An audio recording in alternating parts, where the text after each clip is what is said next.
E aí galera obeira, beleza? Como é que tá então nação estudiosa para o exame da ordem? Pessoal, sou o professor Egídio Martiniano e dou as boas-vindas a todos vocês que estão aí rumo à obtenção da famosa vermelhinha, né? Então, vamos dar continuidade à correção das provas da OAB que já aconteceram. Tivemos um outro vídeo onde corrigimos o 30º exame e hoje corrigiremos o 31º, prova branca, beleza? Então, pega lá o caderno de questões para que a gente possa junto aí fazer a sua resolução. Eu já deixei disponível aí na tela do nosso vídeo, você pode acompanhar também cada questão para que a gente possa ir corrigindo, né? Lembrando que ética é uma matéria extremamente importante para fins de exame de ordem, porque são 8 questões, então não pode dar bobeira com ética. Tem que estudar bastante, tem que dominar todo o conteúdo, beleza? Qualquer dúvida, me procure no Instagram, egidio.martiniano, me segue lá e pode mandar todas as suas dúvidas que eu estou às ordens, beleza? Então, sem mais conversa fiada, vamos dar início aí à leitura da questão número 1 de ética profissional, prova branca. Havendo indícios de que Sara obteve inscrição na Ordem dos Advogados do Brasil mediante prova falsa, foi instaurado contra ela processo disciplinar. Sobre o tema, assinale a afirmativa correta. Alternativa A. O processo disciplinar contra Sara pode ser instaurado de ofício ou mediante representação, que pode ser anônima. B. Em caso de revelia de Sara, o processo disciplinar seguirá independentemente de designação de defensor dativo. Alternativa C. O processo disciplinar instaurado contra Sara será, em regra, público. E D. O recurso contra eventual decisão que determine o cancelamento da inscrição de Sara não terá efeito suspensivo. Então, pessoal, estamos falando aqui da temática de processo disciplinar. E aí nós temos a Sara, então, que obteve inscrição mediante prova falsa, que é uma infração cuja sanção disciplinar é até a exclusão dos quadros da ordem, consequente cancelamento aí do seu número, do seu registro perante a OAB. E aí nós temos a alternativa A, que fala que pode sim ser instaurado de ofício ou mediante representação, mas que pode ser anônimo. E aí está o ponto que está equivocado na alternativa A, porque vejam bem, pode ser sim instaurado de ofício ou mediante representação, mas não pode ser anônimo. Então, justamente conforme o artigo 55 do Código de Ética e Disciplina, ele vai preceituar que é vedado o anonimato. Então, a alternativa A, a gente já consegue excluir. Vamos para B. Em caso de revelia de Sara, o processo disciplinar seguirá independentemente de designação de defensor dativo. Meus amigos, o que acontece? Se o advogado ele não se manifesta no curso do processo disciplinar, ele não é encontrado, né, para que possa se ver defendido, o processo até continua sem ele. Porém, haverá sim a nomeação de um advogado dativo, beleza? Ele não fica sem defesa. A OAB não admite a revelia no processo disciplinar. Está lá previsto no artigo 59 do parágrafo 2º do Código de Ética e Disciplina, beleza? Então, em caso de uma suposta revelia do advogado, não se admite todos os fatos como verdadeiros. Pelo contrário, a OAB nomeia sim um defensor e aí ele passa a fazer a defesa daquele advogado dentro do processo disciplinar, mesmo que o advogado que foi representado não participe, ok? E alternativa C. O processo disciplinar instaurado contra Sara será, em regra, público e é extremamente o oposto, né? Vejam que o processo disciplinar da OAB, ele nunca será público durante o seu curso. Então, o curso do processo disciplinar, ele nunca será público. Porém, após a sua finalização, ele pode vir a ser público quando é aplicada as medidas, ou melhor dizendo, as sanções de exclusão e suspensão, porque todo mundo precisaria saber que aquele advogado não pode advogar por um momento, por um período de tempo, ou mesmo definitivamente. Então, só a quebra do sigilo e, consequentemente, a publicidade dentro do processo disciplinar quando a gente fala da aplicação de sanção de suspensão e de exclusão. Do contrário, o processo disciplinar todo corre sob sigilo e, se aplica apenas censura, também permanece o sigilo. Está previsto lá no artigo 72, parágrafo 2º do Estatuto, beleza? Deem uma olhadinha lá depois em todos esses artigos que eu estou falando para vocês. E aí nós temos a alternativa D, que evidentemente é a correta, que fala que o recurso contra eventual decisão que determine o cancelamento da inscrição de Sara não terá efeito suspensivo. Veja bem, artigo 77 do Estatuto. Ele traz para nós que a regra é que os recursos detêm efeito suspensivo exceto quando se tratarem de ações relacionadas às eleições ou quando for a chamada suspensão preventiva, ou, como aqui no caso em tela, quando o advogado falsificou os meios de obtenção da sua inscrição perante a OAB. Nessas três situações previstas lá no 77 do Estatuto, nós não falaremos que eventual recurso tem caráter suspensivo. Então, por isso, a alternativa D é a que está correta. O recurso contra eventual decisão que determine o cancelamento da inscrição de Sara não terá efeito suspensivo. A alternativa D da 1 é a correta. Beleza? Vamos então seguindo aí a correção. Vocês vão acompanhando comigo aí na tela. A questão 2, melhor dizendo. Em certo município, os advogados André e Helena são os únicos especialistas em determinado assunto jurídico. Por isso, André foi convidado a participar de entrevista na imprensa escrita sobre as repercussões de medidas tomadas pelo Poder Executivo local relacionadas à sua área de especialidade. Durante a entrevista, André convidou os eleitores a litigarem contra a administração pública, conclamando-os a procurarem advogados especializados para ajuizarem, desde logo, as demandas que considerava tecnicamente cabíveis. Porém, quando indagado sobre os meios de contato de seu escritório para os leitores interessados, André disse que, por obrigação ética, não poderia divulgá-los. Por sua vez, a advogada Helena, irresignada com as medidas tomadas pelo Poder Executivo, procurou um programa de rádio, oferecendo-se para uma reportagem sobre o assunto.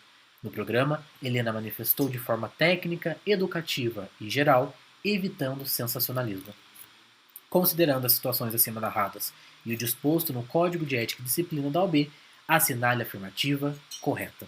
Então, estamos falando de publicidade na advocacia. Que lembrem-se, são duas expressões que nós sempre guardamos quando falamos de publicidade. Ela tem que ser sóbria e discreta, né? E não pode visar a capitalização de clientes. Então vamos começar com as alternativas. A diz que André e Helena agiram de forma ética, observando as normas previstas no Código de Ética e Disciplina da OAB. A B diz que nenhum dos dois advogados agiu de forma ética, tendo ambos inobservado as normas previstas no Código de Ética e Disciplina da OAB. A C diz que apenas André agiu de forma ética, observando as normas previstas no Código de Ética. E a D diz que apenas Helena agiu de forma ética, observando as normas previstas no Código de Ética e Disciplina da OAB. Meus amigos, a alternativa correta na 2 de Ética Profissional Caderno Branco é a B. E vamos explicar por quê. Vejam que, eu falei para os senhores, discrição e sobriedade é a regra da publicidade na advocacia. E aqui nós falamos que num primeiro momento nós tivemos, vamos voltar aqui, o André, que foi convidado para uma entrevista, e nós sabemos que os advogados podem dar entrevistas, porém não reincidentemente, né, e com certa parcimônia ali, até mesmo com o que vai falar. Mas ele foi convidado para uma entrevista, foi falar sobre algumas decisões do Poder Executivo local, porém ele convidou as pessoas a litigarem contra a administração pública. Vejam que isso é absolutamente vedado pela OAB. O advogado ele pode, dentro ali da sua publicidade, numa entrevista, falar sobre temas jurídicos, mas nunca pode incitar que as pessoas entrem com processos, ajuizem ações, ok? Então vejam que André já estava errado nessa situação. O grande ponto, ainda que fale, né, que ele conversou de maneira bastante didática e não quis passar o seu próprio contato, né, do seu escritório, ainda assim ele incitou as pessoas para que entrassem com processos. E isso a OAB não permite. Relação da Helena, né, ela que acontece foi uma advogada que se ofereceu para dar uma entrevista em um rádio, né, e aí ela foi de maneira também técnica, educativa e geral a respeito daquele tema. Helena, vocês pensam que ela poderia ou não ter participado dessa entrevista na rádio? Colegas, acontece o seguinte, vejam, o advogado ele também pode dar entrevistas na rádio e na televisão. É claro que sempre de maneira muito técnica e sem se manifestar especificamente sobre alguns casos.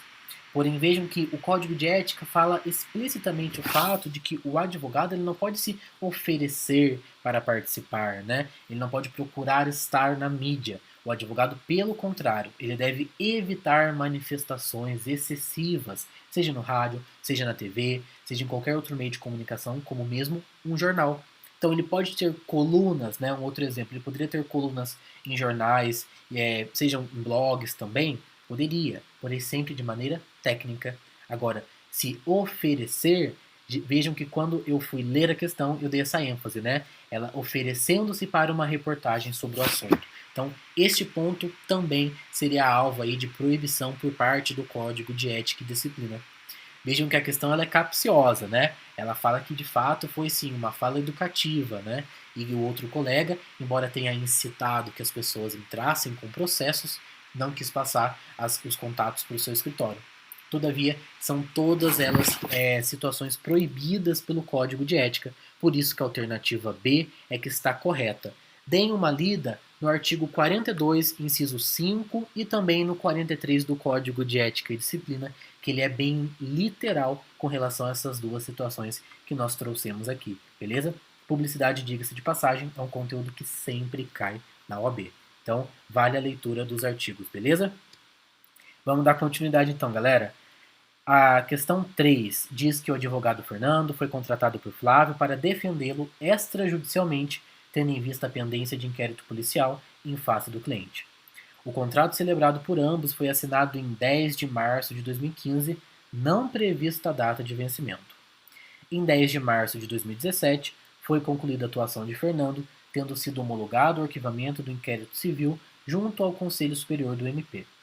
Em 10 de março de 2018, Fernando notificou extrajudicialmente Flávio, pois este ainda não havia adimplindo os valores relativos aos honorários contratados. A ação de cobrança de honorários a ser proposta por Fernando prescreve em...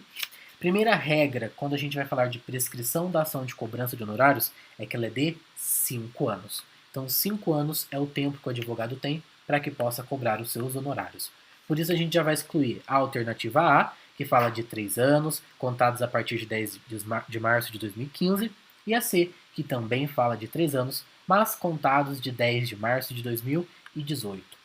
Vejam que o ponto principal para a gente saber agora é qual é o termo inicial. Então, quando que esses 5 anos passam a contar aí para a ação de cobrança dos honorários, né? E aí a gente vai ver que há alguns termos iniciais que estão previstos lá no artigo 25 do Estatuto, beleza? E especificamente a gente vai ver no inciso 3 falar do último ato extrajudicial praticado.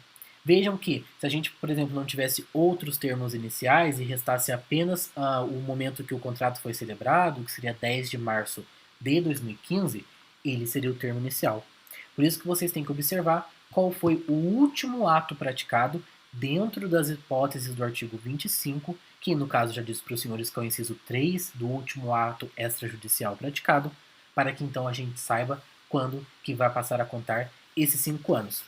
E aí, deste modo, nós sabemos que só teria a alternativa B e a alternativa D, mas no caso, o último ato foi praticado em 10 de março de 2017.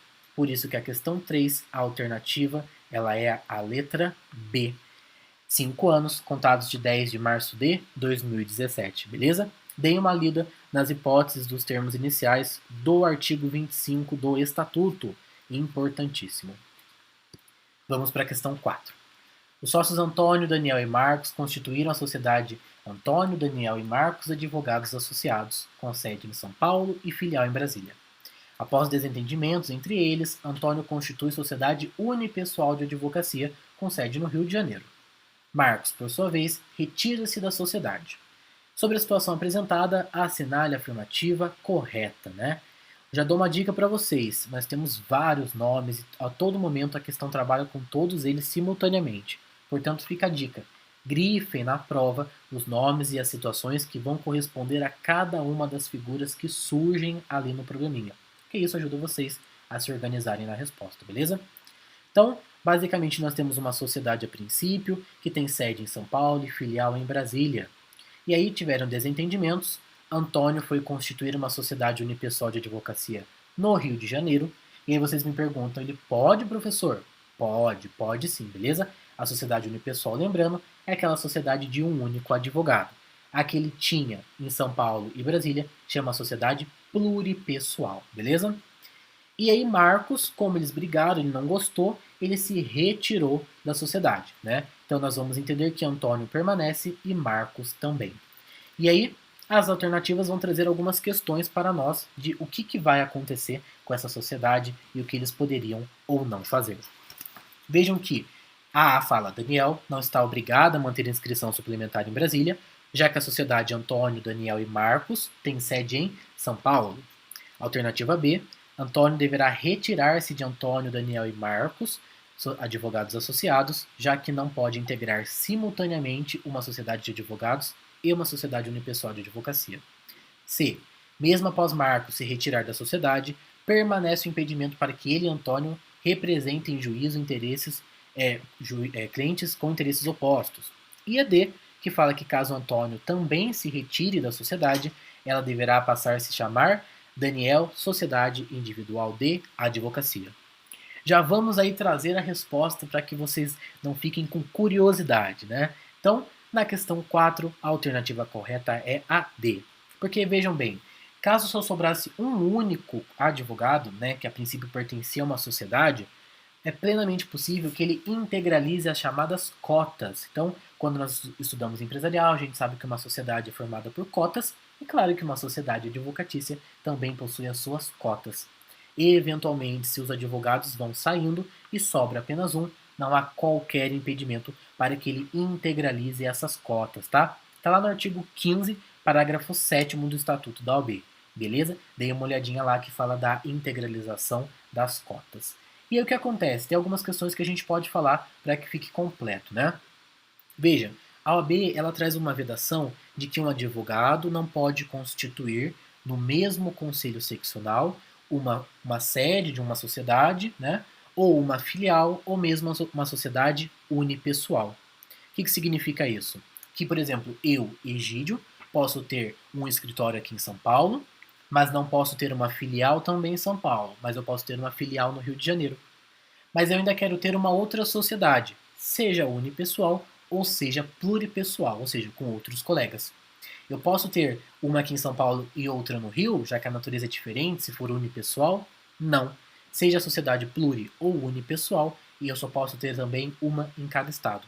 Então, no fim das contas, eu tenho uma sociedade em São Paulo, uma filial no Rio, eu só vou poder ter outra sociedade, por exemplo, em Minas, na Bahia, lá no Rio Grande do Sul, né? Então vejam que eu não posso ter no mesmo conselho seccional outra sede, né, outra sociedade, outra filial ou mesmo uma sociedade unipessoal, beleza? Então essa é uma dica de ouro também para que vocês possam entender, tá? Vejam que também uma mesma sociedade não pode, né, litigar em favor de interesses opostos. Então vejam, um colega que é sócio fica com o autor e o outro fica com o réu. Isso também é proibido.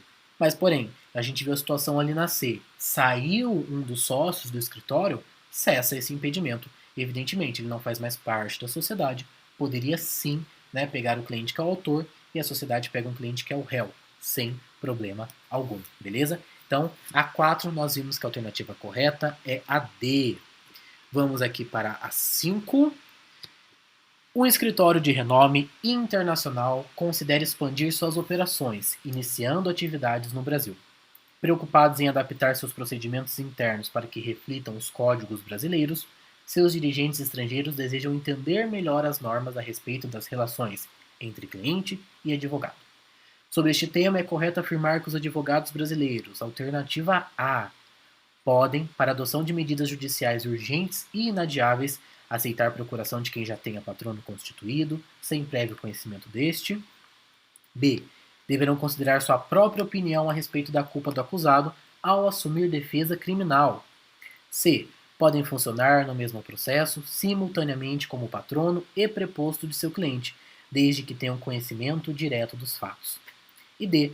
Podem representar em juízo clientes com interesses opostos se não integrarem a mesma sociedade profissional, mas estiverem reunidos em caráter permanente para cooperação recíproca. Então, vejam que nós temos aí um escritório, né, de outro país que quer vir realizar operações aqui no direito brasileiro e então ele quer entender melhor como que funciona as relações, certo? E aí ele vai trazer alguns conceitos que vocês param para pensar são completamente distintos. Então é uma questão muito bem elaborada para cobrar de vocês uma gama maior de conhecimentos. A alternativa correta é a A. Então a alternativa correta é a A, que está prevista ipsis literis no artigo 11 do Estatuto, beleza? Vejam que, via de regra, você só pode assumir um cliente de outra pessoa desde que aquele advogado original tenha saído da causa. Essa é a regra. Porém, por justo motivo ou diante de uma situação urgente e inadiável, o Estatuto, no artigo 11, permite que você, advogado, então receba aquele cliente para a prática daquele ato em específico. Porque veja, uma situação de urgência, pode um direito perecer, uma vida perecer, então permite-se então que um advogado que não é o original possa vir ali a atuar. A B é muito estranha, né? Ela fala que deverá considerar sua própria opinião a respeito de um acusado dentro de um processo criminal, né? Então vejam só, um advogado de maneira alguma poderia julgar o seu cliente. E isso também está contido lá no 23 do Estatuto da OAB. É pelo contrário, um advogado criminal ele nunca poderia trazer a sua manifestação e a sua opinião. Ele deve realizar a defesa do direito do seu cliente. Então a B está lá no artigo 23 do Estatuto. A C fala para a gente que podem funcionar no mesmo processo simultaneamente como patrono e preposto de seu cliente. Também está proibido, artigo 25 do Estatuto, gente, está lá literalmente, deem uma lidinha depois. E a D, que fala que podem representar em juízo clientes com interesses opostos, eu acabei de falar para vocês que isso é proibido, tá? Está lá no artigo 15, parágrafo 6º, beleza? Fala que é defeso, leiam, vedado, a defesa de interesses opostos, né? Então imagina que maravilha seria, né? Um colega defende o autor, o outro o réu, é 100% de garantia dos honorários sucumbenciais. Claro que não é possível, beleza? Então tá lá no artigo 15, parágrafo 6º do Estatuto. Deem uma olhadinha também, beleza? Então, a alternativa correta da questão número 5 é a A, tá? Vou até grifar aqui para vocês. E ele não quer grifar. Aqui, ó, alternativa A, beleza? Então, vamos dar continuidade aí na nossa correção, já para a questão número 6. O advogado João era conselheiro em certo conselho seccional da OAB. Todavia, por problemas pessoais, João decidiu renunciar ao seu mandato. Considerando o caso narrado, qual é a questão correta? A alternativa A diz que compete ao plenário do conselho seccional respectivo declarar extinto o mandato, sendo exigido que previamente João ouça no prazo de 10 dias, após notificação deste, mediante ofício com aviso de recebimento.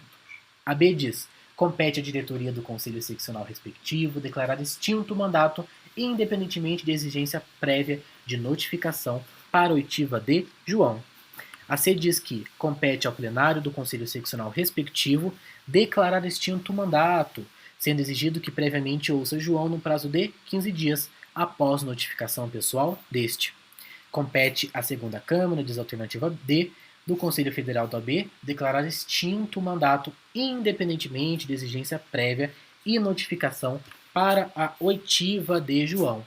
Então, a alternativa 6 vai falar da questão do cargo, dos cargos na OAB, e diz que João ele optou por renunciar ao seu cargo. E é o que acontece. Primeiro ela vai perguntar a quem compete declarar ali que está extinto o mandato. E eu já adianto para os senhores que é a diretoria do conselho respectivo. Veja que se ele era membro do conselho seccional, então a diretoria do conselho seccional é que é a competente. E aí vai falar também se há um prazo para que se ouça o João. É necessário então que se ouça o João a respeito do motivo da sua renúncia? E aí vejam que perguntinha safa, né? Na realidade, meus queridos, é justamente a exceção. Via de regra, a OAB vai dar um prazo de 15 dias para que aquela pessoa se manifeste dos motivos pelos quais levou ela a sair, melhor dizendo, para que se defenda, né, de uma eventual acusação que acabe ocasionando a extinção do seu mandato. Está previsto lá no artigo 66, se eu não me engano, do Estatuto da OAB, quais são as hipóteses de extinção do mandato. Porém, justamente porque ela dá esse prazo de 15 dias para que a pessoa se manifeste e se defenda, ela traz duas exceções às quais não será necessário fazer esse tipo de situação. Primeiro, se o advogado morreu, só se chamar Chico Xavier para entender por que aconteceu aquela situação e ele não vai continuar advogando. E a outra é justamente a renúncia. Então, no caso da renúncia, também não se abre prazo para ouvir o advogado. Apenas há se, por exemplo, ele foi excluído, né, ou se ele perdeu o mandato por conta que faltou por 3 reuniões ordinárias consecutivas. Aí, nessa situação, chama-se o advogado para ser ouvido. Portanto, a alternativa correta é a letra B. Compete à diretoria do conselho seccional respectivo declarar extinto o mandato, independentemente de exigência de prévia notificação para a oitiva de João. Não precisa ouvir o advogado se ele morreu ou se ele renunciou ao seu mandato, salvo nas outras situações que confirmem por gentileza artigo 66 do Estatuto, traz lá as hipóteses de extinção do mandato, beleza? Questão número 7, já estamos chegando no final da prova, hein? Gabaritando, rumo às 8 e depois rumo às 40. A sociedade Antônio, Breno, Caio e Diego, advogados associados, é integrada exclusivamente pelos sócios Antônio, Breno, Caio e Diego, todos advogados regularmente inscritos. Em um determinado momento, Antônio vem a falecer. Breno passa a exercer mandato de vereador, deixa eu mexer aqui para que vocês vejam. Então, Breno passa a exercer mandato de vereador sem figurar entre os integrantes da mesa diretora da Câmara Municipal ou seus substitutos. Caio passa a exercer em caráter temporário função de direção de empresa concessionária,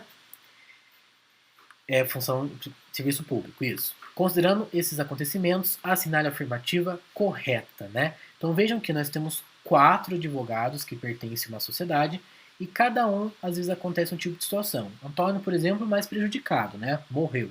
Mas Breno se tornou vereador, né? Mas sem figurar na mesa diretora. E Caio passou ali a exercer função dentro de empresa concessionária. Diego permanece sendo advogado mesmo tranquilamente. E aí, ela vai perguntar quais são as situações, né, do que vai acontecer com cada um. A primeira pergunta é: o nome de Antônio poderá permanecer na razão social da sociedade, após o seu falecimento, ainda que tal possibilidade não esteja prevista em seu ato constitutivo? Não, está justamente errado essa questão. Vejam, o sócio que falece pode sim permanecer o seu nome na razão social do escritório, da sociedade, desde que previsto no ato constitutivo daquele escritório. Por isso, a A, nós já sabemos que está errada. Breno deverá licenciar-se durante o período em que exercer o cargo de mandato de vereador, devendo essa informação ser averbado no registro da sociedade. Também não há essa necessidade, galera, porque o vereador ele é impedido de advogar contra certas pessoas, mas ele pode continuar advogando. Seria diferente se ele se tornasse prefeito. O prefeito é incompatível com a advocacia. Portanto, ele se licencia de fato e o seu nome até pode continuar, pois se trata de uma licença temporária. C. Caio deve deixar a sociedade por ter passado a exercer atividade incompatível com a advocacia. Também não é uma das previsões legais, beleza, de incompatibilidade, tá? Então, por isso que mesmo que ele seja diretor de empresa concessionária, não estamos falando de uma hipótese de incompatibilidade, apenas de impedimento. E D. Com o falecimento de Antônio, se Breno e Caio deixarem a sociedade e nenhum outro sócio integrar nela, foi o que nós falamos, então veja que a questão ela é semelhante. Diego poderá continuar suas atividades, caso em que passará a ser titular de uma sociedade unipessoal de advocacia. É lá o artigo 15, parágrafo 7º que nós falamos do Estatuto, onde há a integralização das cotas da sociedade, beleza? Então vejam que duas questões cobraram temas parecidos, né, semelhantes. E chegamos à última, alternativa 8, né, do nosso caderno branco, do 31º exame de ordem.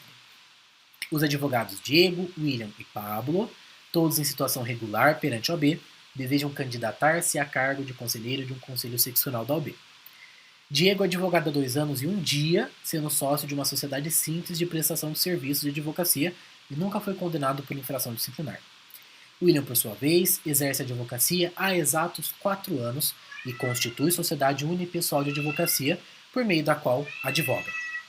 William já foi condenado pela prática de infração disciplinar, tendo obtido reabilitação 1 ano e 3 meses após o cumprimento da sanção imposta. Já Pablo é advogado há 5 anos e 1 dia e nunca respondeu por prática de qualquer infração. Todavia, exerce cargo em comissão, que é aquele exonerável ad nutum, cumprindo atividades exclusivas da advocacia.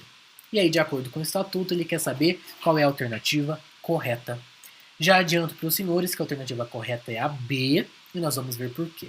A diz que apenas Diego e William cumprem os requisitos para serem eleitos para o cargo pretendido. Vamos lá. Diego é advogado há 2 anos e 1 dia, não preenche os requisitos. A OAB traz 2 requisitos de tempo de atividade. 3 anos se for para ser conselheiro de subseção ou seccional, e 5 anos para todos os demais cargos, seja presidente da OAB, federal, seccional, seja para ser conselheiro federal, são 5 anos. 3 se for ser conselheiro seccional ou de subseção. Então, já sabemos que o William não vai preencher os requisitos, ainda que advogue e o Diego, perdão, e não tenha tido qualquer infração disciplinar. O William exerce a advocacia por 4 anos, já melhora. E aí ele foi condenado pela prática de infração disciplinar. Todavia, embora não ter sido condenado por qualquer espécie de infração, seja dos requisitos, havendo a reabilitação, ele passa a preencher. Lembre-se que a reabilitação, ele volta a ser, como nós brincamos, né, réu primário. Emprestamos essa expressão do direito penal. Então, se ele é reabilitado, ele passa a preencher o requisito de não ter sido condenado por infração disciplinar. E Pablo, ele advoga 5 anos e 1 dia, nunca respondeu por qualquer prática de infração, todavia, e este é um outro requisito para que você concorra a qualquer cargo da OAB, ele exerce cargo exonerável ad nutum, ou seja, a qualquer momento. Cargos comissionados.